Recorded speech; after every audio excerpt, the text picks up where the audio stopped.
Welcome everyone to day 2 of 12 days of experts. I am your presenter for today, Rickdrieka Bennett, and I will be covering the world of content marketing and how you can also use AI and automation while using content marketing. So I'm sure we've all heard the saying that content is king. And it's not just about creating content, but it's more so about having the right content that resonates with your audience, that will basically drive your business forward. And many times people create content, but the content does not mimic their brand or really showcase their brand. So today we're going to cover different essential elements that can help you make sure that your content is quality content and resonate with your brand. So over the next 25 minutes, we're going to really dive into the world of content marketing and explore elements of automation and AI that can really advance your strategy when it comes to content creation. So let me start sharing my presentation and we can get started.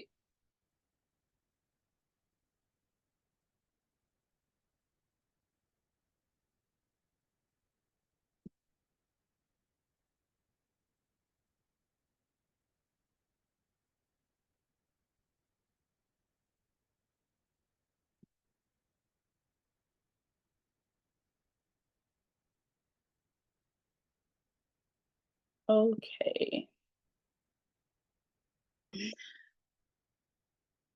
So content marketing and automations. In this presentation, we're going to cover what is content marketing, understanding your audience, ADA and ADO models, and there are other models. So if we have enough time, we'll try to cover some of those models, different types of content um, as well. And content and AI, and we'll also cover measuring content success and common mistakes. So let's dive into the world of content marketing. So content marketing is a strategic marketing approach that really focuses on creating and distributing value to your client or your ideal target market. It makes sure that your content is relevant and consistent, and that it can actually drive the customer into action. So the important elements that we must keep in place when it comes to content marketing is that we must know that content marketing helps us to build trust and credibility. It sets us apart because we're providing valuable information to our ideal target market, and it builds authority and also builds trust with different people over time. So it's a way to build relationship. It drives traffic, especially through SEO, because it helps you to optimize your search engines and become more visible through your website. So if you don't have a website for your business, I highly recommend that you have a website for your business so that you can actually obtain organic traffic. Content marketing also helps with lead generation because you can create different types of lead magnets that can be used for information to share to your ideal target customer, and then that can convert into a lead that can be nurtured over time and converted into a customer. So it can provide benefits. There's cost effectiveness when it comes to content marketing because it really just requires your time. Some people may opt out to actually outsource their content through a marketing company, um, which is something that we do, but making sure that that company understands your brand and your target audience is essential for a marketing company. Don't just pay a social media person to schedule content and they don't fully evaluate your brand and make sure that the content resonates with your brand.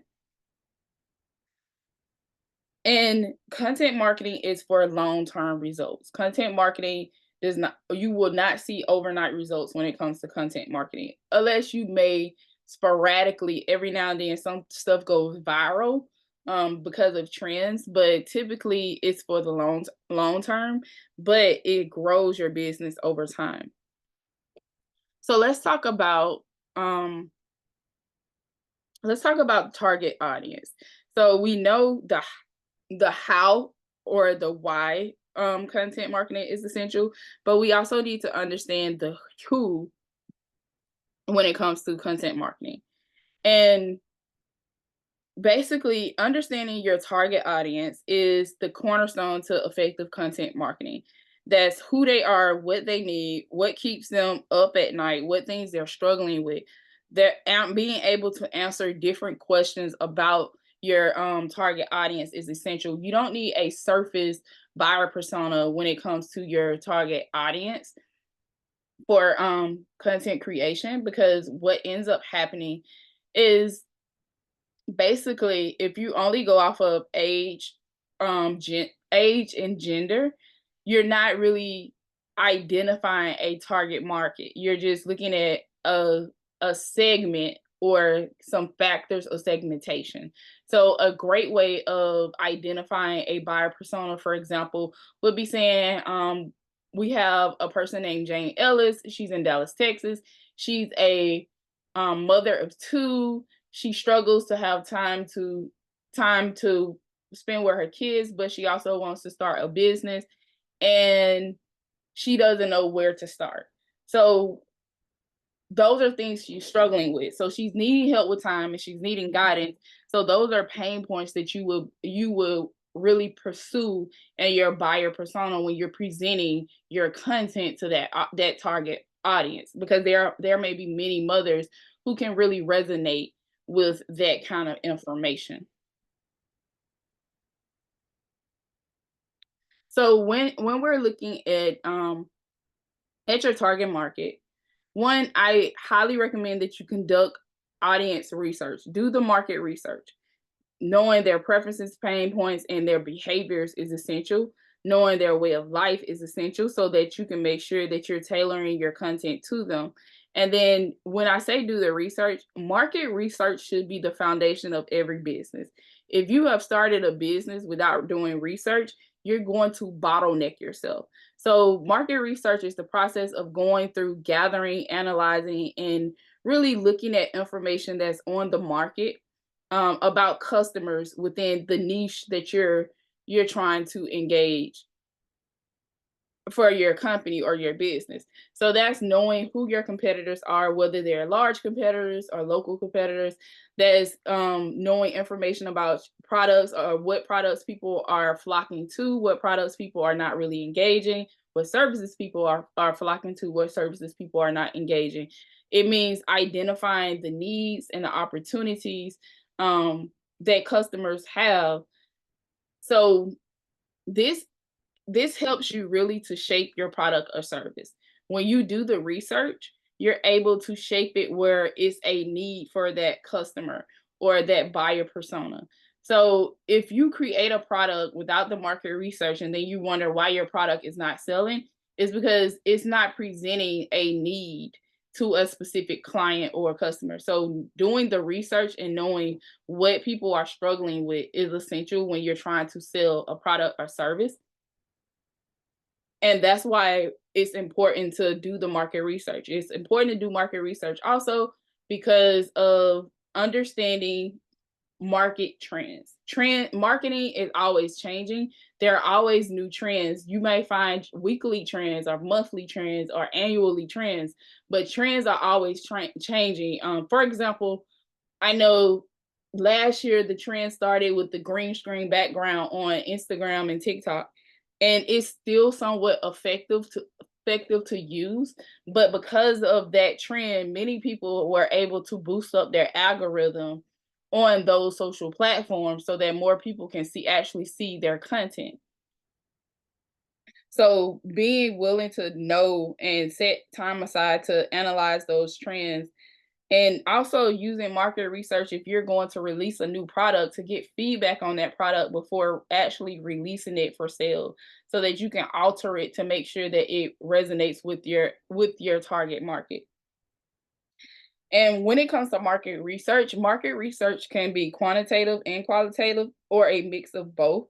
So that means you can collect data from different types of methods. You can do it from interviews or focus groups.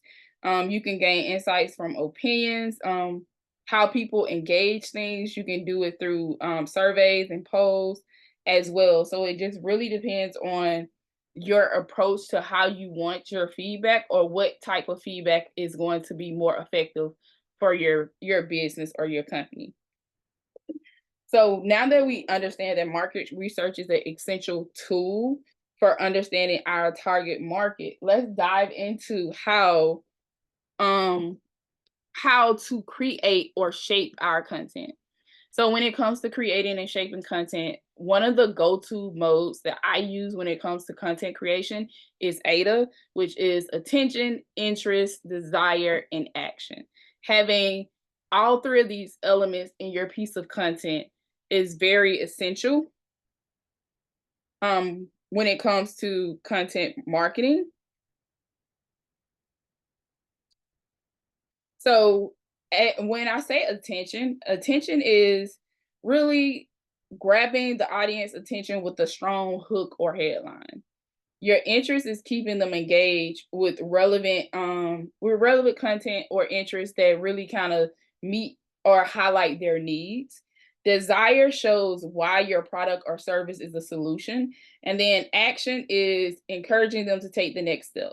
So the next step can be clicking a button, the next step can be making a purchase or signing up for a newsletter or contacting you for more information or putting a comment below a post or sharing a post. So there are so many different actions that can go along with it, but having these four elements are essential, and they stack on top of each other in a lateral effect that will basically build that interest and that expert value for you when you're creating content.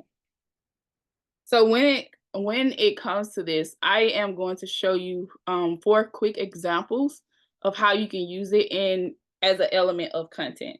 So for a blog post, for example, if you're doing a blog post and you're going to share this blog post with everyone and you want to make sure one that the title is catchy and relevant. So the example that I use here is 10 secrets to declutter or having a clutter-free house this year. A great time of the year to use this is at the beginning of the year or in the spring for spring cleaning, but being strategic when you're creating the content and releasing the content is important as well as in this process, because during the new year and in the spring and then in the fall, people do different types of cleaning or changes or resets throughout the year. So that would be the perfect time to actually highlight something like this article. And then introducing the highlights or benefits of having a clutter-free home. So giving stats that can resonate with the reader or telling a story about how you went through the process of creating a clutter-free home or how not having a clutter-free home impacted you so that they can actually resonate with you. Then from there, you transition in within the context of the blog post by giving tips or advice. You can do testimonials of people who have actually successfully decluttered, or you can do before and after pictures of how things were cluttered before and how they looked after you decluttered the process. And then wrapping it up with a call to action, which can be a decluttering checklist or signing up for a webinar on how to declutter or remove clutter from your home. The next one would be a video format. And from the video format, if you're doing a reel, for example, you can have a nice picture, or you can just have a black background and have words that pop out saying, tired of your phone running out of the battery by noon. And then, of course, there might be someone who will resonate with that, especially if there are people who are constantly strolling on different social media platforms, are using their phone consistently throughout the day. They're losing battery power. So they may want to find a resource where their phone is not going dead, or they're walking around with their phone on 2 to 3%. So having that question to pop out first to grab their attention, and then transitioning into explaining the problem in more detail and kind of hitting on the solution. So within the first 15 seconds, you need to kind of grab their attention with your question, but then give interest, which will be your hook, to kind of hook them in. And then from there, go into desire, which are the features or demonstrations of the product or service, and then from there give them a call to action. And you can do all of this within 30 to 45 seconds, and people will watch that, and you can convert people that way through content creation. Then there is your social media post. So when it comes to social media, a lot of people are saying, "Oh, my content is not getting engaged on social media." But what I have noticed that many times the people who say their content is not getting engaged, I noticed two problems. One, they're not consistent, um, and their content is all over the place where it doesn't meet their brand, or they don't even have a call to action or a way for the content to be engaged. So, an example of a good social media post outline will be: discover the number one secret of glowing skin. And you can put more if you want to, but you can just stick with even just that element, and then transition into the benefits of the number one secret and how it will change your skin. So whatever that benefit is, you can highlight one benefit to hook them in, and then have before and after pictures to even hook them in more, to pile on that interest, and then shift to your call to action, whether you want to provide a sample or you want them to swipe up to a link or click the link in the video in your bio, however you want that to happen, or comment um a specific word below. And commenting a specific word below is a strategy that I highly recommend, because one, it boosts up your algorithm, but not only that, it lets you get engagement on your post, which also helps you out, so because you know who you can see more, who is more so interested in your content, and you can make sure you're shaping your content around those who are engaging your content. And then the fourth one would be email marketing, which is making sure you have the right headline. So having the right headline or intriguing headline is what's going to increase the open rate of your email. So having a good CRM system to send your email is another one, so that your email is actually going into the inbox and not the spam or the junk mail. But then also following up with a catchy and intriguing headline will be your second thing. Now, once you have that email open, you want to tell a story, you want to highlight pain points and connect with them out of the gate.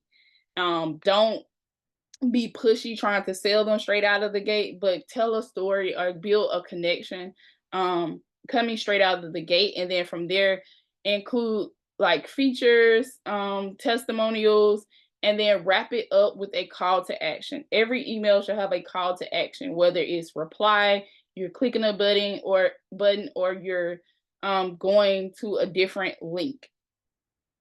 But I would definitely say, when you're crafting up your content for an email post or sending out an email, do not have your email more than 700 words, because you don't want them to have to spend a long time reading that email. You want to provide just enough content that's going to have them intrigued, where they are going to want to reach out to you. But if you're providing too much content and they have to set aside time to read all of the content, then you may lose a person by that, or they may save your information but then don't come back to it.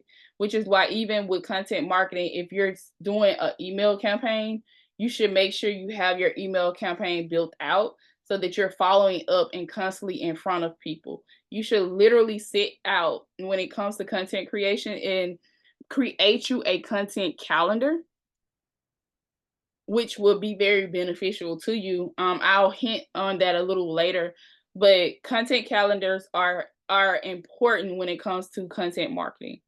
So content types and purposes for normal pieces of content types that people do come across are blog posts, videos, podcasts, and infographics. So the infographics kind of go into like the social media posts. Blog posts help you with your website, because it helps you to really get ranked on different search engines. So having blog posts are great if you have a website, and it helps you create yourself as an expert as well. Video content is very engaging and versatile. You can tell a story, you can demonstrate your products or services, and a lot of people are leaning towards video than anything else. So I would definitely say make sure you have video content at least 2 to 3 times a week minimum, so that your content is being versatile, even if you're doing regular posts. And when it comes to regular posts, I will definitely say make sure that they're appealing and they're shareable and they don't have complex information. Make it simple to where they can digest it, but also appealing.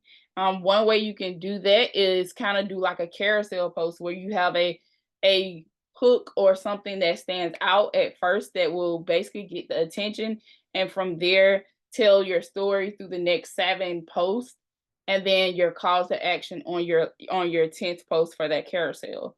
Podcasts are great for reaching audiences as people are traveling to different locations, especially during the summertime or during the holidays.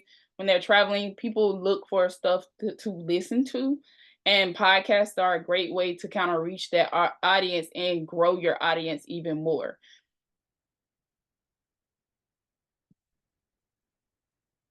So let's go back to the call to action.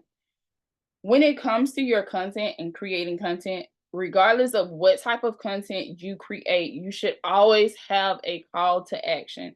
Your website should have a call to action.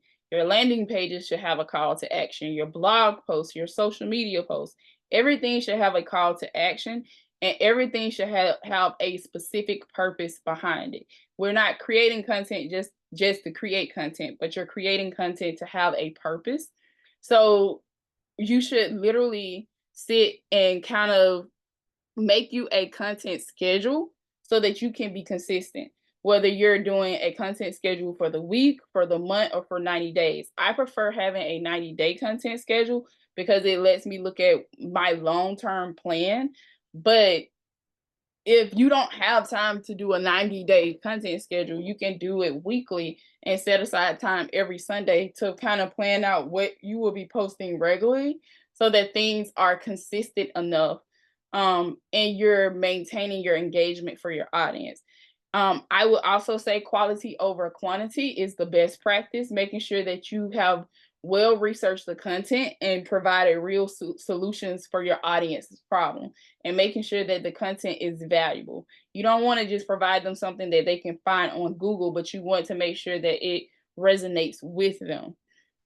And knowing your platforms, know what platforms your business or your service or your product can stand stronger on, whether you're doing long form articles or reels or long form video, and knowing what audiences are on those platforms are essential.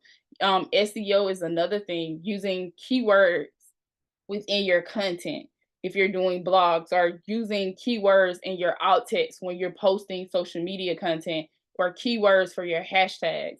Those are part of your content marketing strategy. So you should make sure you definitely do the research to see what fits your niche, and that will help you to build your content marketing plan even more. And engaging your community, making sure that you respond to the comment. Many times people will lose their community because they're not engaging their community or they're not responding to comments.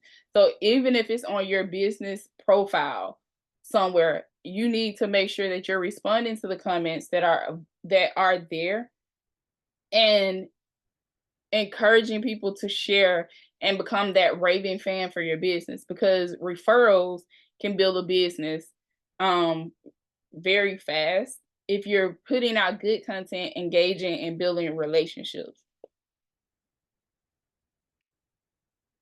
So let's talk about let's dive into knowing your KPIs or knowing if the content is working. One of the common mistakes that I see that people are not doing is that they're ignoring their analytics.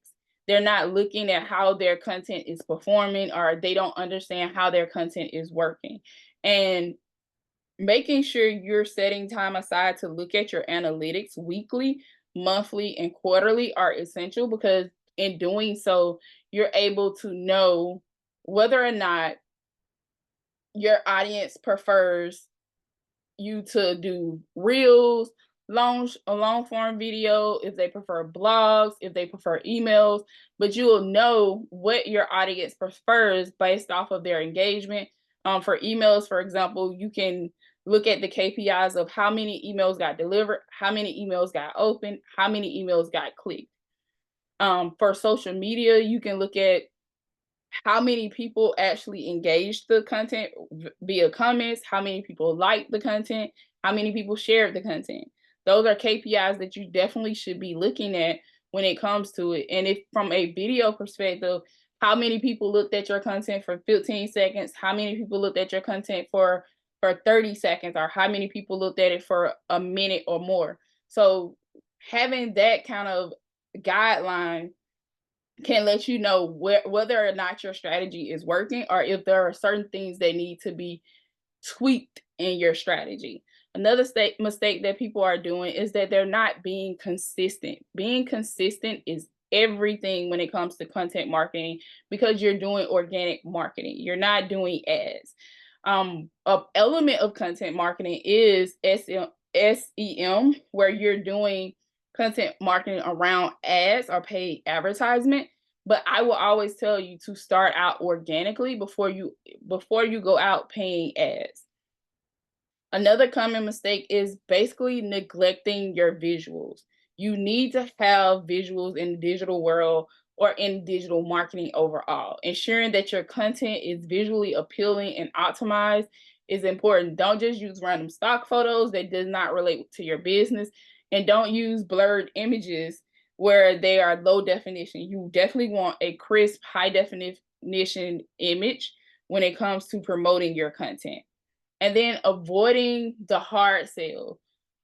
Making sure you're not just pushing products, but also educating and engaging your audience, and not being too promotional. Some people, you have to have that balance between it, because some people overdo and only promote products all the time, but they're not promoting value. So a great example of this is on Sunday, Monday, Wednesday, and Friday, you may put out some educational posts or content surrounding your product or service. And then on Saturday, you may promote it for sale. But then on another day, you may have a funny comment post around your content. But pushing out at least 4 to 5 pieces of content that is valuable or entertaining before you push a sale is better than trying to push a sale every other day or every day, because you will turn people off, especially in content marketing, and then you will lose a relationship and not be able to convert that person. And then failing to adapt is another common mistake.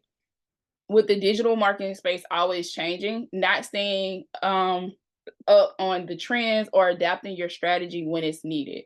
Kind of like I said previously, the green screen trend, when you were posting things on TikTok and Instagram, people who did it, their algorithms increased, which gave them more visibility.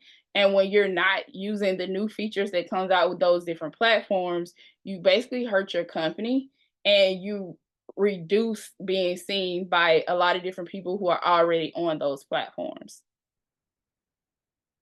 So then now let's talk about leveraging AI. Now, AI is amazing, but AI is also something that you need to be critical with. So AI can help you to reduce the time that it takes to create content.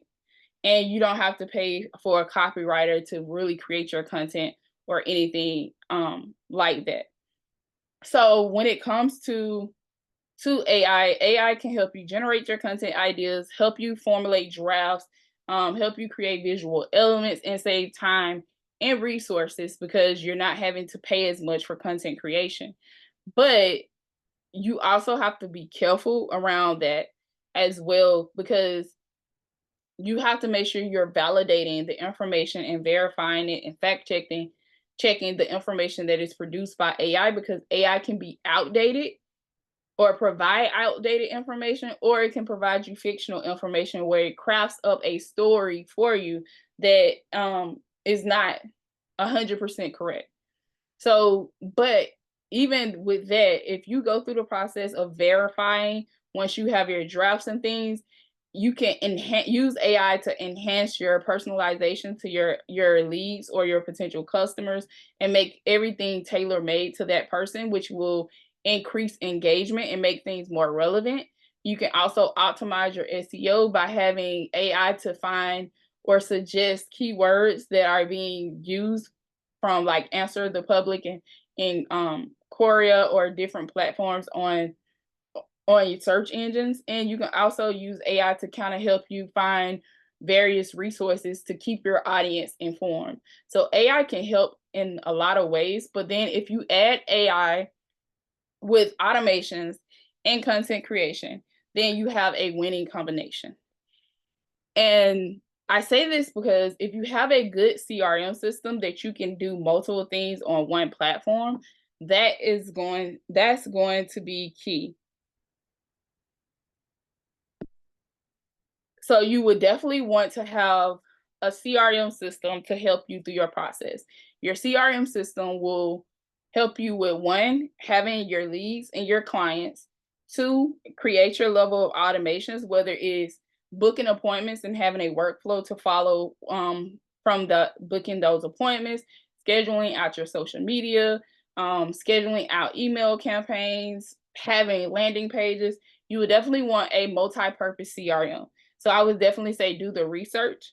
There are a lot of different CRMs out there. My company actually has a CRM that we use for our clients, and those are different things that you can really consider. So there's HubSpot, there's Keep. Kajabi has their version of a CRM. So it really depends on where you go. But whatever you do, make sure you do the research around it to make sure that you're getting the best for your company. I would definitely say get what works and get something that you can grow and expand with versus trying to start out with a free version of a CRM and then having to migrate over to a paid version because you're going to spend more money and time in the migration than starting out on a lower tier platform of a CRM and then upgrading over time. Also, this is a winning combination because it analyzes your performance and optimizes things. So with automation, you can keep track of your performance and see how things are working and automatically put together reports and look at certain key KPIs, especially if you have the right CRM. And then you can personalize content at scale. So you can have their names going in, their first names going into the email, or a pain point that's in your database from a form that they did from a lead magnet going into that email, and have it on automation where it's personalized, personally delivered, and it's personalized where they can resonate and engage with that content even more. It streamlines it and allows you to put it on multiple platforms, which is essential for having a good CRM for content creation and automation. And then also, it makes sure that you're consistent and have a good frequency going on. And it helps you to have a regular posting schedule and keep your brand at the top of the mind of your audience. CRMs and content creation also helps with repurposing content. So if you make a long form video, you can take the transcript and take that transcript and turn it into a blog post. You can take the blog post and turn it into some quotes or tweets. You can take that long form video and reduce it into multiple short form videos. So using that, repurposing it and scheduling that out, a good CRM and content marketing strategy can help you have different formats of content just from one piece of content that you create but being strategic and laying out a plan is the essential aspect of it.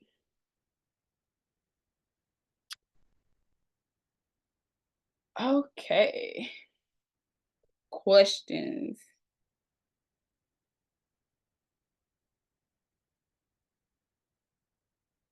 Uh, what other okay, so this question is what other models are there outside of ADA? So Ada has a lot of other models. I use Ada because Ada is quick, but there is one for rank SEO that is called Rank, which is research aligned, optimized, and keyword. And so with that one, that model or strategy is doing the research around a specific idea. And then from there, making sure that idea aligns with your brand or reshaping it to align with your brand and using optimized keywords. So using single word keywords, using long form keywords, using short form keywords, and creating content around that will definitely help. Um, the difference between SEO and SEM is that SEO is organic. It pushes organic traffic to your website or to your content, and SEO is free unless you pay someone to optimize your SEO, and SEM is paid advertisement. So you're paying for whatever keywords you've selected to drive traffic to your information. And when it comes to that, you can use the same method for those ads. You can use the same method for email campaigns, press releases, blog posts, landing pages. It's all about just crafting it where you can get their attention, engage them, and provide a call to action. So it's like a double hook proof and then your call to action.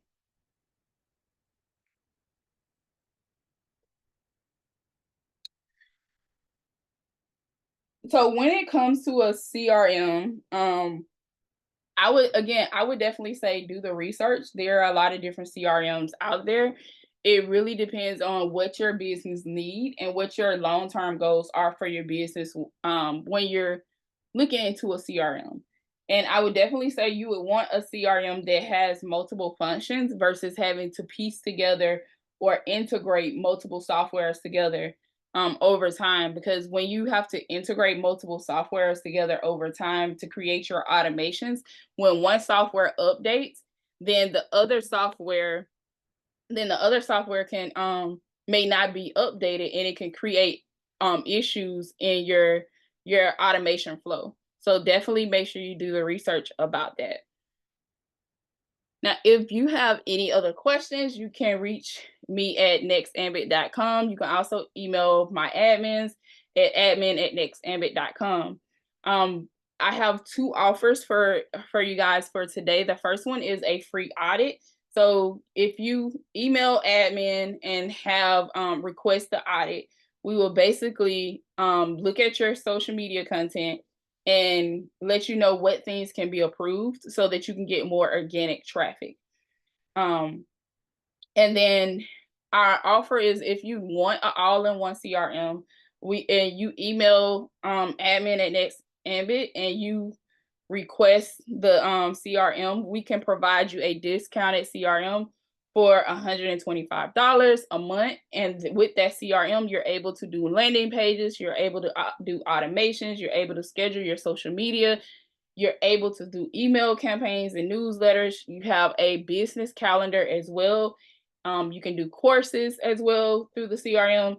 So if that's something that you need or may have an interest in, if you send and request it, we can get you on the calendar, get you set up, and walk you through how to use the CRM and make sure that you fully understand the CRM to the best of your ability and see a plan of action of how you can grow with the CRM.